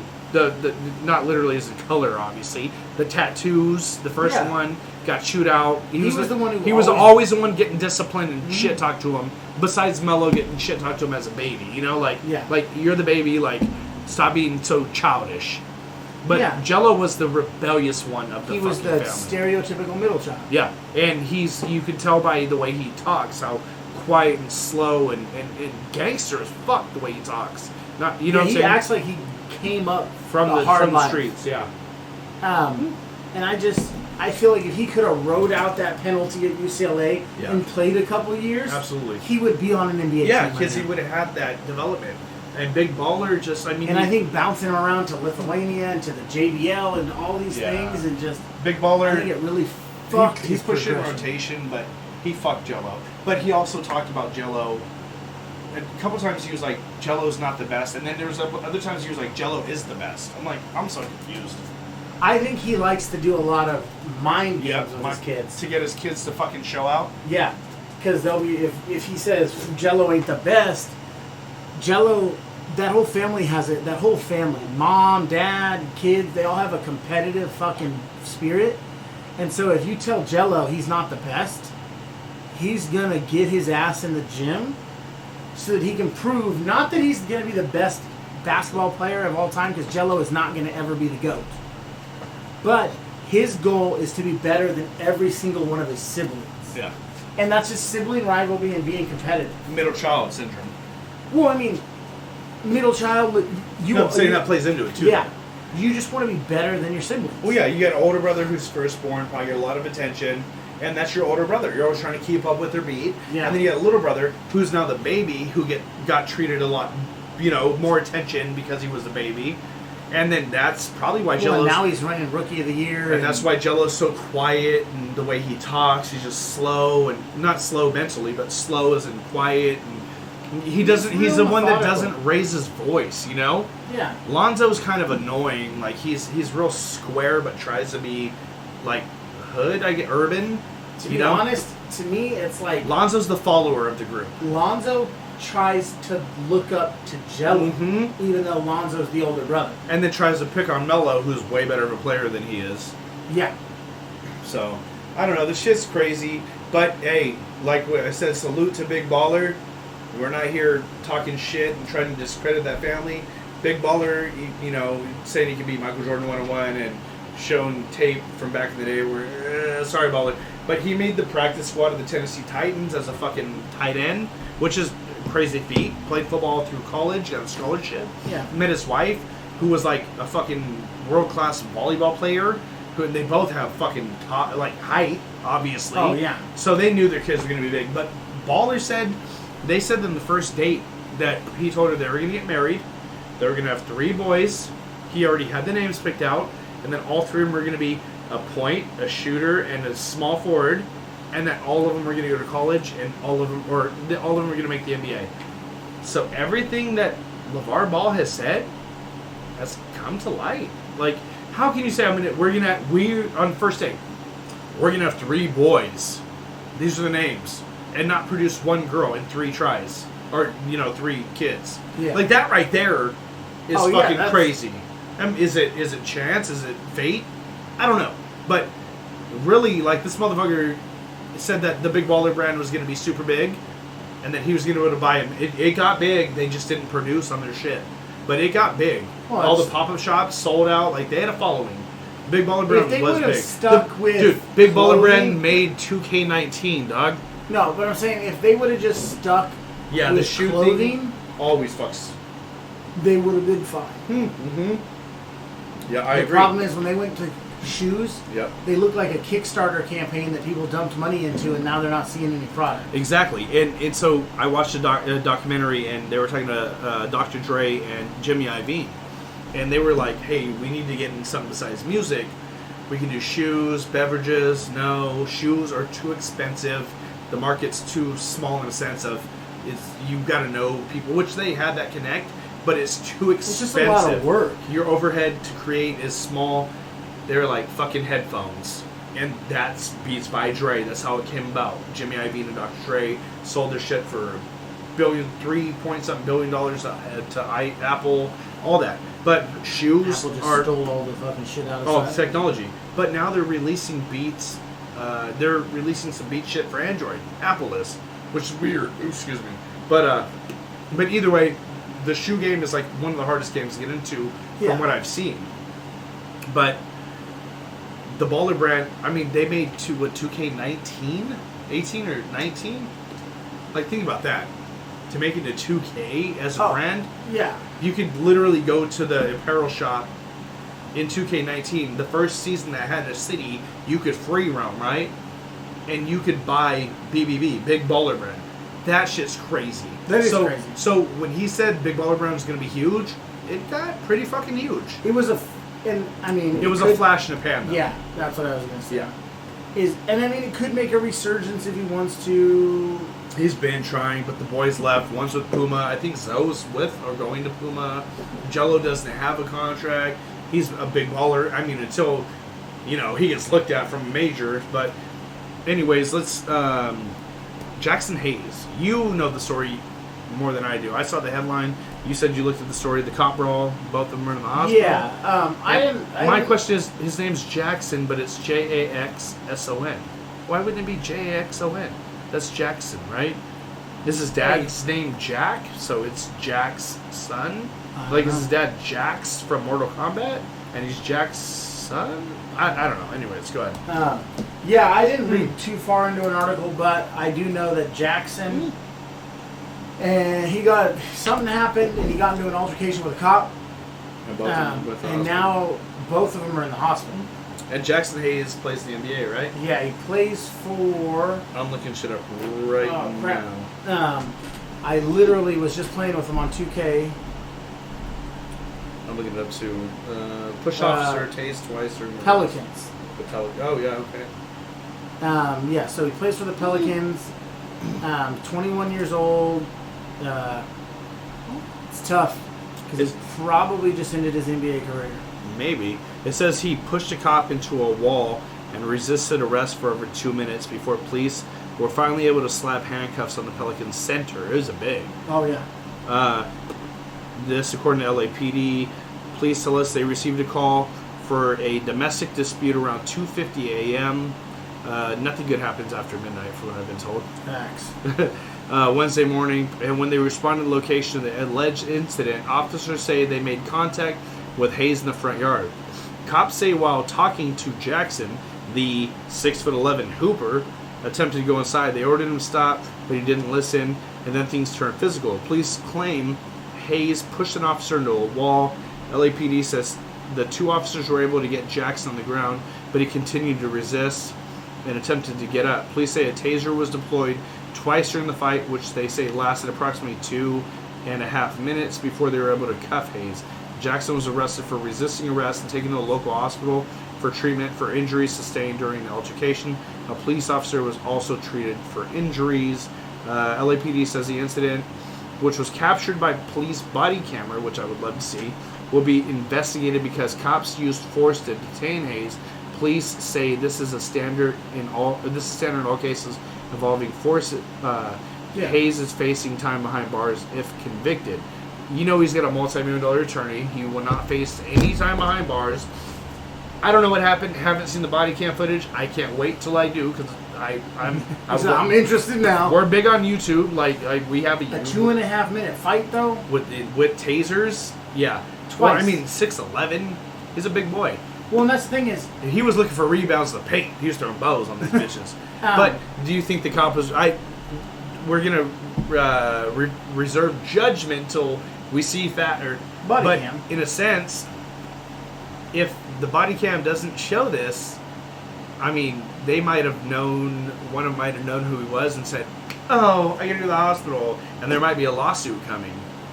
I don't know. I'm just playing devil's advocate. I don't think cops can file lawsuits. Oh yeah, they can. No, wait, no. I don't know. I'm gonna step back. I don't know if they can. I don't think they can because they're in the line of duty. I'm sure they can find a way. Yeah, you're right. I don't know. If you socked a cop off duty and you were a millionaire, I think he could sue you. But on duty, because I don't think he can personally come after Because him. that's part of the job, huh? Yeah. Yeah, you're and right. I don't know. And Hayes, especially in LA, Hayes isn't a big enough name for them to come in LA And know who he is and know who he really is. I mean, you look at a big... Because he's not even from LA. When I looked him up, he's from like Oklahoma or some shit. I mean, if devil's advocate, if the cop is an NBA fan... Honestly, I wouldn't have known who he was even in the NBA. If Yeah. you'd have read his name, unless I literally had just played with him in 2K the other day. Individuals who have been the victim of police misconduct... Oh, hold on, California... I'm trying to... I'm looking up, can cops sue criminals? So I'm looking it up right now. But yeah, so I don't... Police officers can file a civil lawsuit for a work-related injury. Police officers and firefighters willingly assume the risk inherent in their duties. The statute authorizes civil lawsuits by police and firefighters when the injury-producing harm was caused by an intentional act or... And I can open the link. So if it's an intentional act, which that would be if that's exactly what happened... But it would have to cause, like, going to the hospital for 5 minutes, and that's the thing is we don't know the extent. We don't know the extent of the injuries. It could be nothing, and they could be using it to cover up them beating him, or he could have fucked him up. Or I mean, the what probably happened is the middle part. Hayes probably pushed dude into the wall, and it's probably policy. He was probably drunk. It was 2:50 in the morning. And what I'm saying probably, is I don't know facts. No, I'm saying, and I'm speculating, is Hayes assaulted the officer. The officer hit the wall, whatever. Maybe his head, the back of his head. And it's policy when you get into an altercation that you have to be checked out. Especially if you have a scrape or a bruise or anything. Because literally, the article doesn't say, it already says that Hayes is in the jail. Yeah. Like, so neither one of them were severely hurt, obviously. Yeah. You know what I mean? Yeah, no, you're right. I'm still looking into the legality of if a cop can sue a criminal or a citizen. I mean, obviously you can sue a citizen for sure if he's not on duty. Yeah. But like I just think the report saying they assume the risk. Yeah. You know? It's like a firefighter running to help somebody in a burning car, in my opinion, and suing them because they got burned by their... I don't know how that would work. I don't know. But what's next on the list? Well, Shohei again. Oh yeah, we have to talk about him and TB. But yeah, Shohei has gotten to the point where man's probably just going to win the unanimous MVP. He fucking better.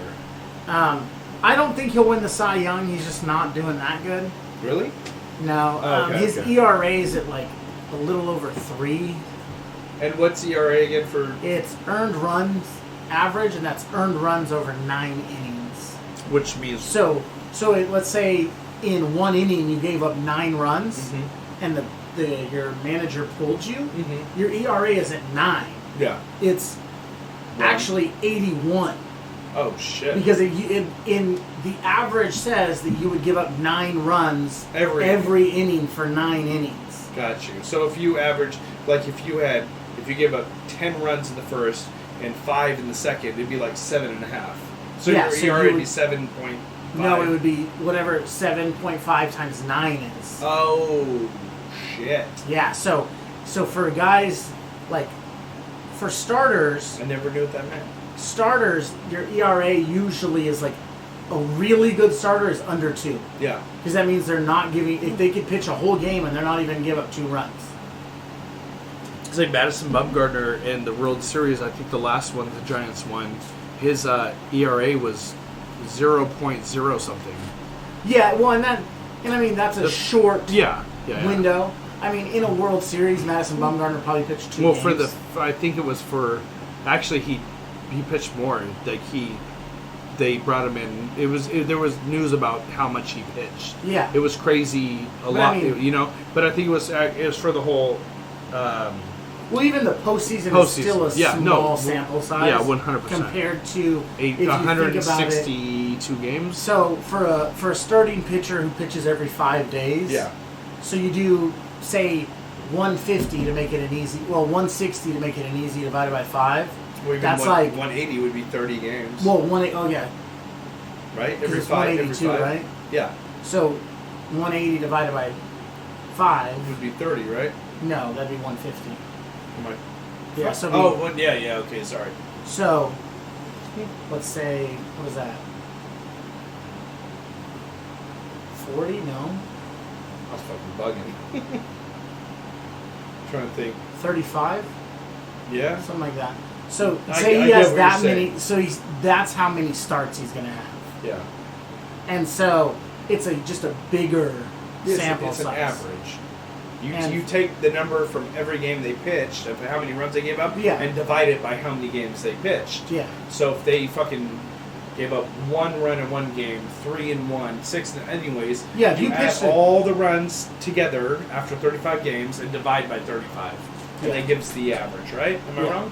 Okay. I was never good in, other than the basic math, so trying to figure that shit out. Yeah, I'm just saying he has to, like, in my opinion, he has to win MVP. There's I agree. There's no way around it. No, not at all. It's black and white, in my opinion. But my question is, who votes on who wins MVP or like? I've always been confused about that because I know what it is in other sports. It's the Associated Press, like AP in NFL, AP, fans, and players, right? Yeah. So what is it with the MLB, or maybe just that award? So I looked it up earlier because I was curious too. With the MLB, for the MVP at least, I don't know if this goes further awards. It goes to the BWAA, which is the Baseball Writers Academic Association. The blah. And what it is they take one writer from each of the cities, who not just a random writer, but The big sports writer, like one of the big sports or writers. not sports writer, but the big team Baseball. the team sports writer. Yeah. Okay. So it's one from each of the major league cities. Which are So it'd be 30 cities. 30 teams, 30 cities, yeah. And then they all vote and they rank the top 10 people that they feel should win Okay. MVP.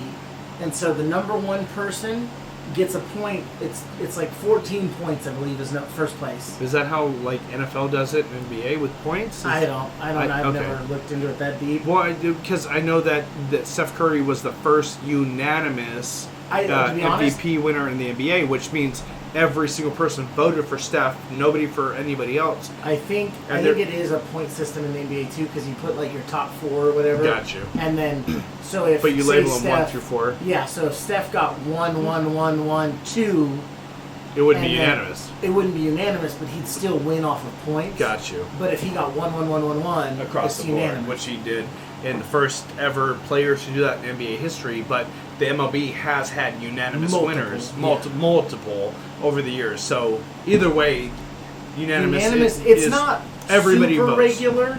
Yeah. It's not super regular. One comes every few years. Like Clayton Kershaw was the last one. So That's in the MLB though. Yeah. Okay, because the NBA, Steph is the first and only, I believe, unanimous. Yeah, I think he's still the only unanimous. In how many years has the NBA been around? Like 100? 75. It's their 75th year. Remember? Really? that? Oh, yeah. yeah. They're doing the diamond. That's logo fucking and hilarious stuff. because I'm buying a Dubs hat and it's got that. And I should have known that. Anyways, so the MLB has had unanimous winners from what Big Mike showed me earlier with the stats. So I apologize. Go ahead, Big. And so your first rank is 14, second is 9. I don't know how points. I don't know how they figure out how you go from 14 to 9 to like 7. It's like weird numbers, but whatever. It's fucking old whites, but whatever. No, I'm kidding. Pat McAfee. And so that's how they do it. And then whoever has the highest point total obviously wins the MVP for that. And in the baseball, Makes sense. in baseball, they don't do a league MVP. Yeah, they do that's an AL MVP and an NL MVP. yeah. There's no MLB MVP. Well, it's like, is it NBA and NFL? They have Defensive Player of the Year and Offensive. Well, offensive is MVP, right? So there's in the NBA at least there's your MVP. Yeah. There's your scoring leader. Yeah. Which usually is your offensive player of the year. It's the scoring title. Got you. And then there's the defensive player of the year. And sometimes the MVP is just sometimes I feel like the voting for it is weird. Yeah. Because sometimes it's not necessarily the best player. Absolutely. It's the best player on the best team. Yeah, exactly. Or the best player on one of the good teams. Yeah. Because I you can agree. see guys ball out and their team not make the playoffs, and they're like, i.e. Steph Curry, this last season that just ended. But NFL has MVP and Defensive Player of the Year, right? Yes. They don't have Offensive Player of the Year. They do have Offensive Rookie of the Year, Defensive Rookie Yeah. of the Year, though. Okay, just trying to make sure that we're on the same page with all that. But yeah, and so that's how they vote, and so Shohei better. I would see controversy- unanimous. the controversy behind a pitcher, because his technical position is pitcher, Yeah. but he rotates in the field. So What other positions do you play in the field? he's kind of a utility guy. Like they put him in the outfield. He kind of moves around. Like Buster Posey plays catcher, but they also put him on first sometimes. they only do that to save catcher's knees. True, is what true. They do Yeah, that for. yeah, dude. As a catcher, I could not, and I'm fat. But even when I was when I was skinny, I couldn't imagine being in a squatting position. Well, have you seen the my new thing God. that is for more than 3 seconds, bro? You know how you've seen the new way that catchers are trying to catch that is getting made fun of and frowned upon? Mm-mm. So you're starting to see it a lot in the MLB. You're probably not noticing because you don't stare at the catcher. They're starting to catch from a knee. One knee? Instead of being squatted, That would they make have sense. one knee kind of down Yeah. to take the pressure off their Yeah. leg. But it's that traditional baseball It's old that's wives. coming back and saying, well, that's not how you catch. It slows you down, blah, blah, blah, blah, blah. But does it? Because when you catch and you're throwing somebody out a second that's stealing, you put a fucking knee in the dirt for leverage. Their thing is if there's a wild pitch, it's going to take you longer to get up and go after it. Personally, my knees would be dead in that position, so it'd take me longer to. That's the crawl. things that I've seen. It's like when you it goes back to females writing, cowgirl versus cowgirl, whatever. If they got their knees off the bed and they're squatting, there's always memes about that. Like, Oh, yeah. old knees. You can't take that for more than a couple minutes unless you're a fucking fitness freak. You know what I'm saying? 100%. No, fuck that. The catchers, I salute that just for that. You know what I'm saying? Well, and that's the thing is, you understand, some of these guys are out there in 100-degree heat, squatting and all that gear, and Wearing fucking pants but and fucking that is and that's nylon too. The only argument I've seen is that It's not traditional. It makes one. It's not traditional. It's not how you're supposed to do it, and it makes you slower. You can still do your primary job, Yeah, 100%. but it makes you slower to react to pop flies because you're not being able to just straight stand up. You have to kind of stand up, and then you can't Wild react pitches. to wild pitches as quickly. But my question is, does it? Because if you're kneeling the whole inning or half inning, Well, getting up you're already in that. You know what I'm saying? Yeah. They're trained to do that. I get that. They got pads that go on the back of their calves that pad their thighs from their calves. But in that position for so long, does it really slow you down? Because I would think, in my opinion, having one knee down, I'd be able to pop up, not have dead legs as much. well, that's big my question. question. My question is, you're in the MLB. Right. How many wild pitches are really thrown? Yeah, a handful a season for the whole MLB. Think about it. If you're Buster Posey, Yeah.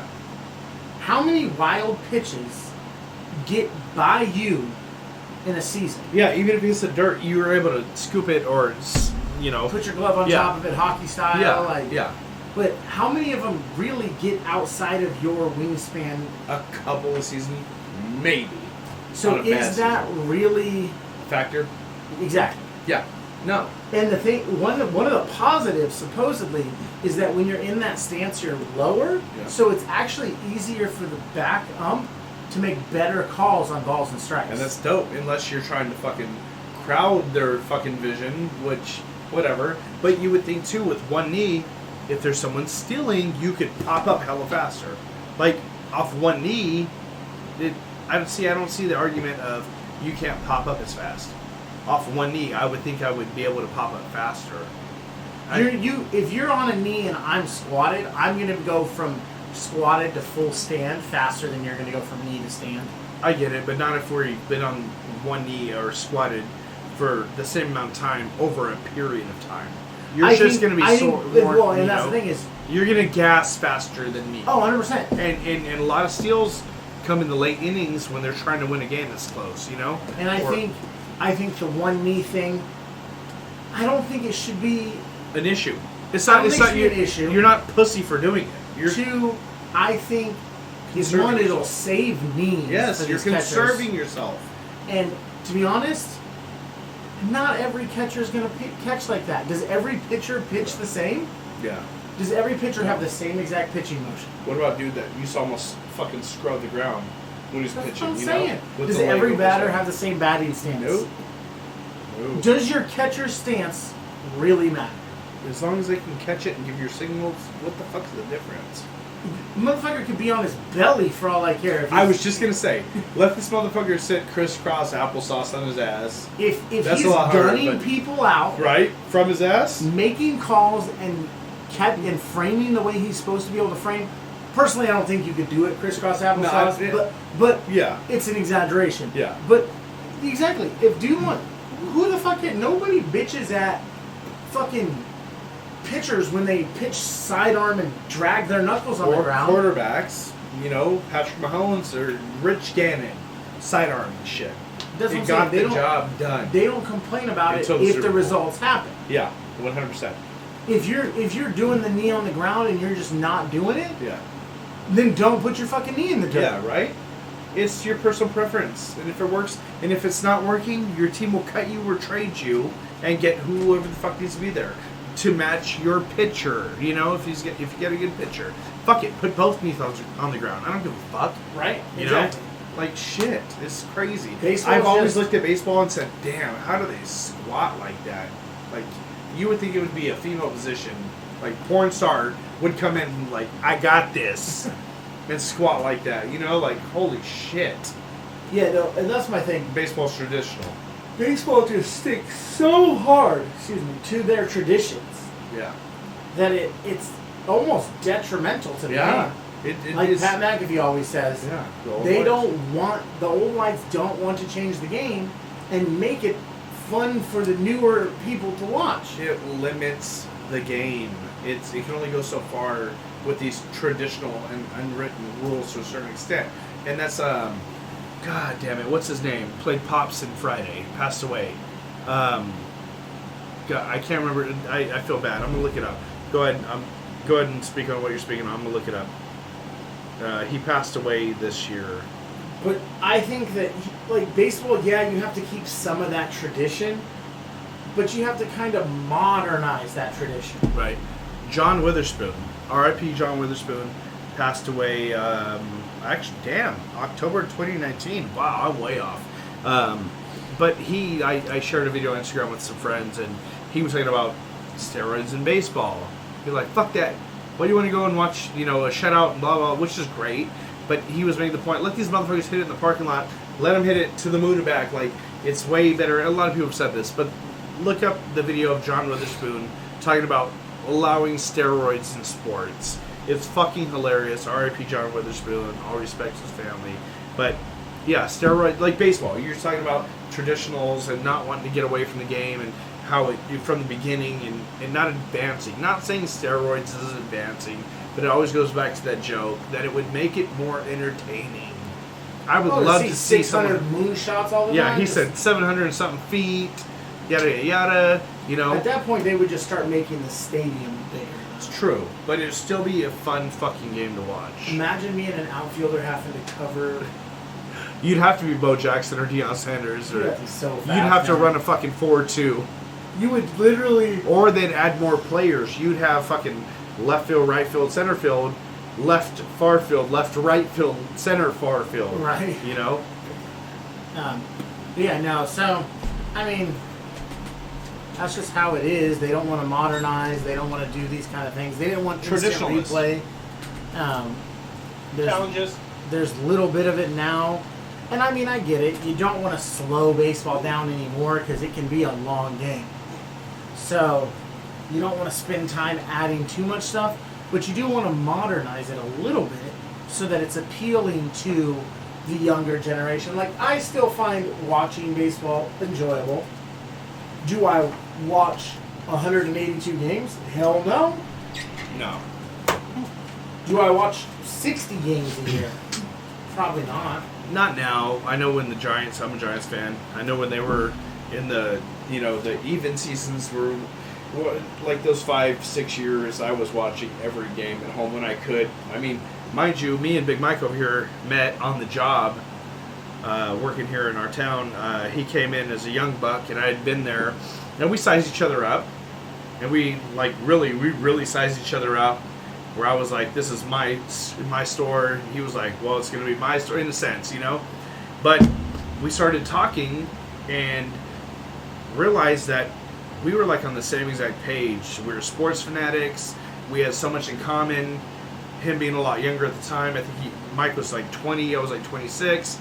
And right there, we became like brothers, So, but the point I was making is, we were watching games together. I had it on the laptop at work. I remember the second World Series the Giants won in 2012. I remember having my Buster Posey jersey on, my Giants hat, and when that last out came that sealed it for the Giants, I remember throwing my hat across the store and knocking out the panels of the roof and be like, oh shit, I gotta put that back before the boss sees. But yeah, it's we watch, like, baseball is an amazing sport. We've been to Giants games, and it's just, a lot of people think it's boring. I don't. I think it's fun to watch. Yeah. It's time consuming, yes, but it's fun. There's like, the NFL is trying to modernize, what's the word? Modernize. Thank you. And they're doing some things are too much, but they still are not. They're still behind pace when it comes to modernizing it and shit. But yeah, that's what I think about that. I think we need to cover the Aaron Rodgers thing and probably be done tonight. We've been dragging on a little bit. Yeah. Do you want to take that, or what's up? Yeah, I mean, we all know Aaron Rodgers has been holding out, not going to OTAs, not going to training camps, and all this kind of Then stuff. started showing up. And now he's showing up, and come to find out, he stepped to the podium, and to paraphrase basically what he said is He spilled the tea. Yeah, he let it all out there. He said, everybody's been acting like it was a one-time thing, like he just got pissed off because of the draft night or whatever. Jordan Love. But he said it started in February when the season ended. He went to the front office and said, look, like, I've been here, we've won a championship, I've done the things, I think I should, Won MVPs. I think I should be a part of the front office conversations when it comes to possible free agents and possible draft picks and all these kind of things. Absolutely, he's earned that. And, I mean, whether or not they Excuse me. listen to what he says, he should still be a part of the conversation. 100%. When you're the quarterback and you need some weapons, like, you should be able to be like, I like this guy, I don't like this guy. And if they don't listen to you, they don't listen to you. But at least give you that time. At least they heard your opinion. Yeah. And they were like, okay, we respect your opinion, but we don't see what you're seeing. We're going to go this way. Yeah. That's more of a grown-up conversation. It's a mutual respect. And he's not getting that. And then on top of that, he spoke on how they just don't treat veterans when they leave the team the right way. Or offer them a decent contract. They don't. Well, he said that some of the guys that have left, they didn't get any contracts. Excuse me. Or they got super lowballed, Or just let go. And so he tried to talk to them about it, and they didn't want to hear it. He also one thing that stuck out to me is he also made the point that we all know that, Green Bay, Wisconsin is not a vacation destination, and people don't want to be here to hang out. He said that people that come there as free agents and want to be there is because him as a quarterback, and they know what they're going to get, and the potential to possibly win a championship every year. Yeah, because they're always contenders. They are. You're not going to get big free agents to No. Green Bay if there's no championship. Or a big name player, like if Tom Brady, say Rodgers went there, if Tom Brady went there, then people might have chased Brady ring chasing. Yeah. But that's the thing. It's the name, the big name, or the championship capability. Potential. Yeah, potential. Thank you. And so, like, if Rodgers, and his big thing is there's no stability for him after the season. Yeah. And so, let's say Rodgers does leave and Jordan Love's there. Do you think free agents flock to play with Jordan Love? No, he's not proven himself. He hasn't proven himself. No. And no knock on Jordan Love. Maybe Jordan Love will be a great quarterback in the NFL. We all He had yet to be seen because people looked at Aaron Rodgers the same way when he came in with Brett Favre, and that's what you're getting at, I'm sure. But nobody's going to flock to play with Jordan Love right away. Absolutely not. So it's going to be some tough years. Yep. And like you said, Aaron Rodgers probably feels a lot like Brett Favre did when they drafted Aaron Rodgers. Absolutely.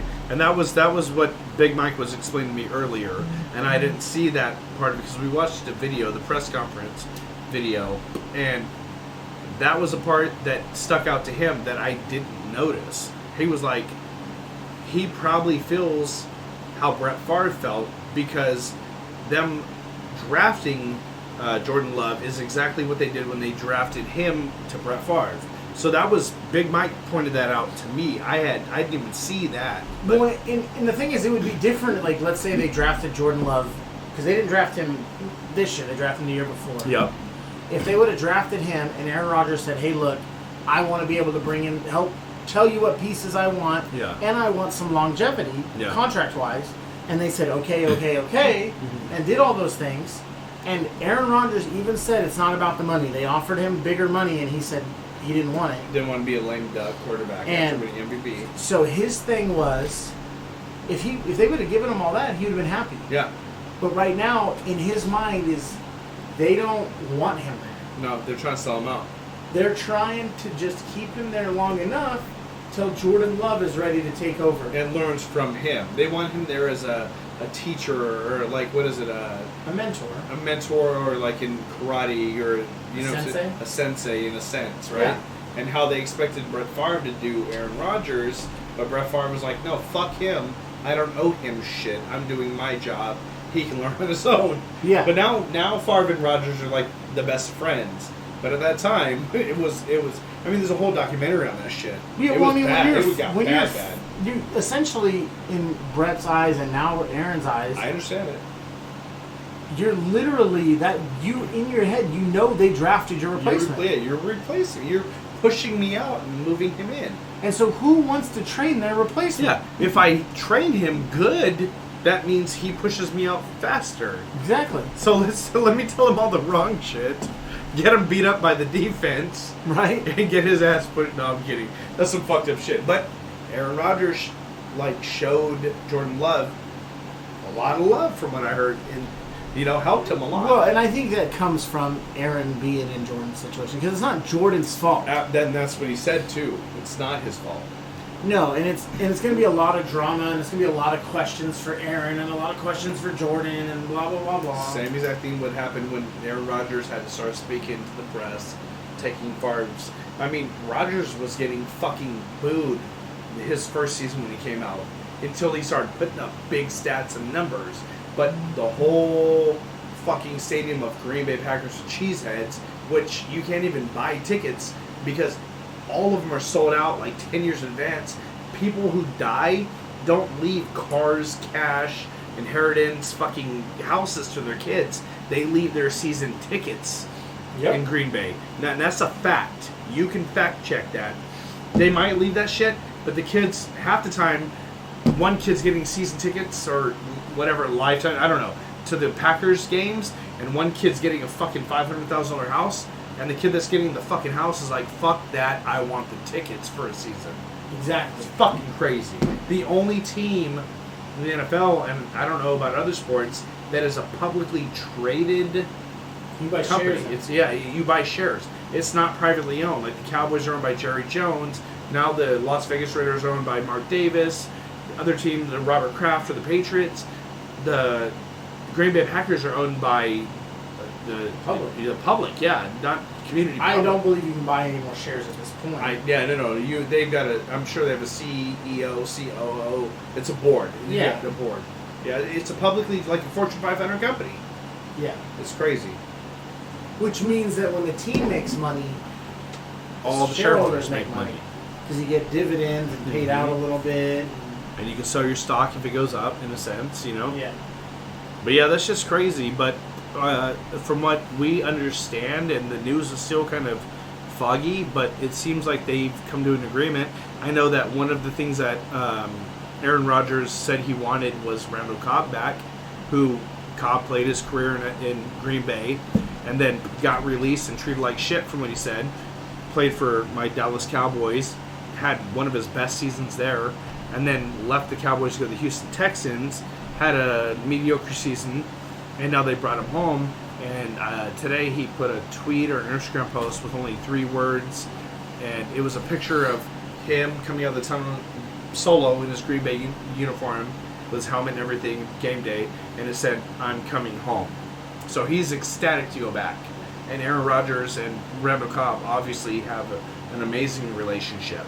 Yeah. But from what I've seen is they reached an agreement to where he's got longevity past the 2021 season. So I didn't read a lot of reports after that, but that's the basis of what I see. And I mean, really, they're just letting bygones be bygones. Aaron Rodgers doesn't want to sit out because he knows, 1, he's going to lose money, and 2, sitting out a season in the NFL, He's 37. you ain't got many left. Yeah, I don't think the money is a factor for him, to be honest. I think it's principle, and I think that it's the age thing. Yeah. But I mean, I'm not Aaron Rodgers, so I don't know. It is what it is. But real fast, NFL is pushing the COVID vaccine down motherfuckers' throats. They ended up all coaches have to be vaccinated, or they can't do this, that, and the third with their team. Wear masks. They can't even be in the same meeting room or saunas and blah blah blah. And they want people vaccinated so bad that they're pretty much pushing coaches out and firing them, and players. And we talked about the forfeitures and penalties last episode, but now they're talking about players getting fined like $14,675 for protocol violations. It's crazy. The COVID vaccine went from it's your choice and we can't mandate it to, oh, that's not working to get everybody vaccinated, so we're going to fucking push it and mandate, fine you and make your life really, really, really fucking hard.